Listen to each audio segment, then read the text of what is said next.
Isang tanong po tungkol sa EPIRA.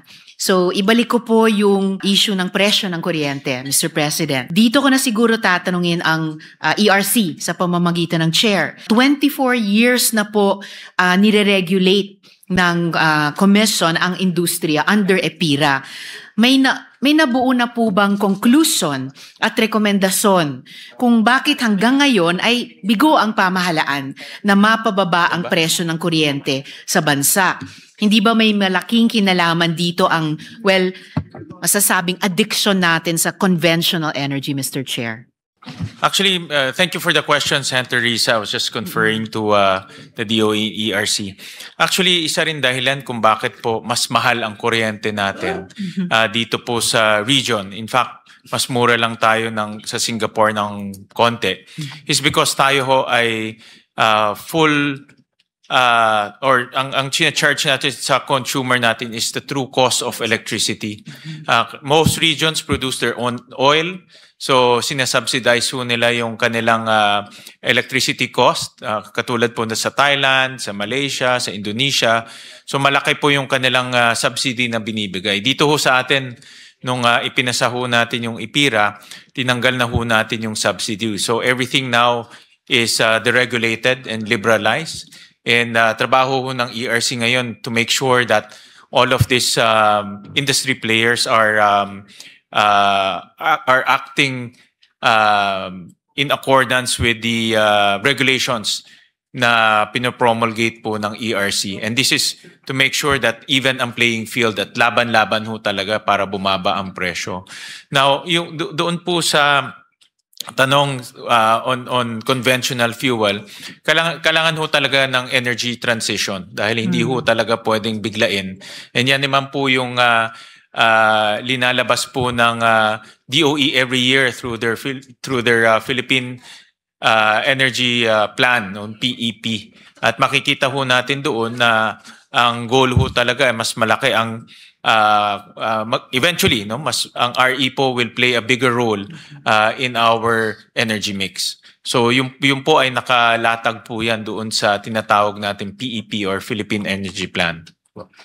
Salamat, Mr. Chair. And siguro dun sa mga sagot ng good share, nakakapulot na rin kahit tayong mga nakikinig kung ano yung mga rekomendasyon, posibleng rekomendasyon rather, moving forward. Halimbawa yung ibang mga bansa na kayang hindi mag-charge ng true cost kasi nagpo-produce ng sariling langis kaya't nasa subsidize yung kanilang mga consumer. So yung hindi pa na-optimize na mga oportunidad natin na makuha yung sarili nating mga oil reserves halimbawa sa ating karagatan para posibleng may mag-materialize na scenario na makapag-subsidize din po tayo sa ating mga consumers, hindi man buo, at least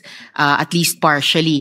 Yung deregulation, yung liberalization under the EPIRA, actually golden opportunity sa susunod na taon na first quarter of a century ng EPIRA, yung isang bagay na DOE na rin ang nagli-lead or nagsuggest sa ating lipunan, sa ating gobyerno, i-review para sa posibleng pag-amyenda o pag-update ng EPIRA, ng ating energy policy framework. And salamat din, Ms. Good Chair, sa pagbanggit sa energy transition. In fact, dumalabas po yung usaping iyon sa major thrusts ng department kung saan sinabi niya accelerating the implementation of energy transition initiatives. And salamat din sa pagbanggit sa renewable energy. Malaking papel na gagampanan niya sana sa pagbaba ng presyo ng kuryente. And I will ask follow-up questions about that towards the end of my interpellation, Mr. Chair.